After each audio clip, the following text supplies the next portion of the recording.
Everyone. तो आज हम बात करने वाले हैं भी मेरा यूपी कांस्टेबल का एग्ज़ाम कैसे गया।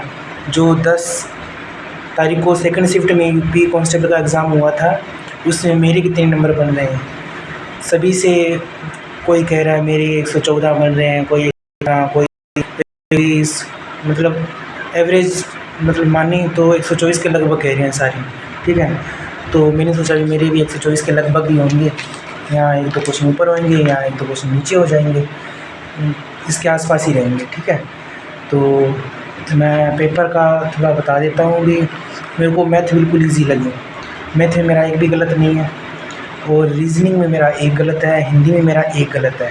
ठीक है, जीके थोड़ा टफ थी, क्योंकि जीके ऐसा पूछा हुआ था, मतलब सिर चकराने वाला क्वेश्चन, डाटा पूछा हुआ था डायरेक्टली, और ऐसी डाटा जो मतलब करंट अफेयर में कोई यूपीएससी की प्रिपरेशन करने वाला भी है ना, वो भी ध्यान नहीं देगा डाटा पे। मैक्सिमम तो ध्यान देंगे ही देंगे, लेकिन पेपर अच्छा खासा था। मतलब टफ तो नहीं कह सकते, मॉडरेट था। मॉडरेट बोले तो मॉडरेट था, ना इजी था ना टफ था। तो ये था मेरा एग्ज़ाम।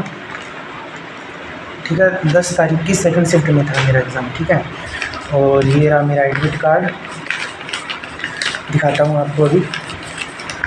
ये रहा मेरा एडमिट कार्ड, और ये रही मेरी जो OMR की जो प्रतिलिपि है। ठीक है, और आपको थोड़ा बता देता हूँ भी किस तरीके से मेरे क्वेश्चन सही हो रहे हैं। इस रो के अंदर मेरा एक ही गलत है। ठीक है, 2 ही गलत है 50 में से। 50 की रो है ये। ठीक है, और इसके अंदर ये एक गलत है मेरा, इस सेकंड वाली रो के अंदर गलत हुए। तो ये जीके वाली रो के अंदर है 50 में से। तो मान लो मेरा स्कोर बता देता हूँ मेरे आपको। मेरा स्कोर हो रहा है 137। ठीक है, 2 क्वेश्चनों में डाउट है अभी भी, मैंने उनको गलत ही माना है भी। जो ChatGPT है और गूगल है, दोनों पे भी शो नहीं कर रहा है। ठीक है, तो मैंने उनको मतलब डिस्क्वालीफाई कर दिया। मैंने सोचा ये गलत ही है। ठीक है, मैंने उनको हटा ही दिया। उनको हटाने के बाद में मेरी जो स्कोर है वो 137 के आसपास में आ रहा है। आसपास में एग्जैक्ट 37 ही है, 137 है। अब जो विभाग के द्वारा आंसर की आएगी, तो उसके अनुसार देखेंगे भी क्या स्कोर हो रहा है क्या नहीं हो रहा है। ठीक है, इसमें तो मेरा बढ़िया स्कोर हो रहा है एक तरीके से। तो नंबर देखें तो ये जो मेरा स्कोर है वो 150 क्वेश्चन में से है 137। तो हर एक क्वेश्चन 2 नंबर का है, तो 274 नंबर आ रहे हैं मेरे 300 में से। ठीक है, तो देखते हैं अभी कट ऑफ कितनी जाएगी। यूपीएसआई के अंदर तो सभी को चौंका दिया था।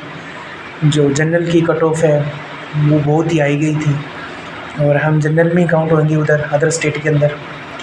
तो हाँ, वो भी मेरी कट ऑफ क्रॉस थी, मतलब क्लियर थी मेरी। रनिंग वगैरह कर रहे हैं, उनकी प्रिपरेशन कर रहे हैं। तो नो डाउट कि ये एग्ज़ाम अच्छा ही हुआ है मेरा, इतना भी बुरा नहीं हुआ है। जो मेरे दोस्त गए थे उनका भी अच्छा ही हुआ है।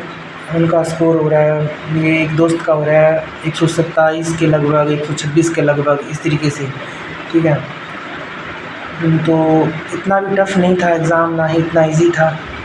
देखते हैं अभी इसके अंदर होएगा या नहीं होएगा। आगे भी कंटिन्यूटी जारी है। आते ही लग गया हूँ मैं राजस्थान CET की तैयारी, क्योंकि अभी राजस्थान वालों के सामने तो बस यही है CET, और तो कोई एग्ज़ाम है नहीं सामने। तो आते ही CET की लग गया हूँ तैयारी, तो साथ में UPSC की तैयारी चल रही है। ठीक है, तो भाई आप सभी का क्या क्या स्कोर रहा है कमेंट बॉक्स में ज़रूर बताएं। और मायूस होने की ज़रूरत नहीं है। जिन लोगों का एग्ज़ाम ख़राब हुआ है, मान लो भी वो कह रहे हैं हमारे तो नंबर कम है वगैरह, तो यूपी एक ऐसा स्टेट है जो एक वैकेंसी जाती है, दूसरी वैकेंसी अनाउंसमेंट हो भी जाती है। तो अभी नोटिफिकेशन आ गया है नई भर्ती का, कांस्टेबल की, होमगार्ड की, SI की। तो लग जाओ, दोबारा से कमर कस लो, और अब की बार सरकारी नौकरी पार, इस जुनून के साथ पढ़ना है भी। कोई कहता है पेपर लीक होगा, उससे हमें फ़र्क नहीं पड़ना चाहिए। अपनी एक सीट तो पक्की तय ही है, चाहे वो पेपर लीक हो, पेपर बिके, नेता बिके, कुछ भी हो, अपनी सीट पक्की होनी चाहिए। इस जुनून के साथ तैयारी करनी। तो बाय दोस्तों, जय हिंद।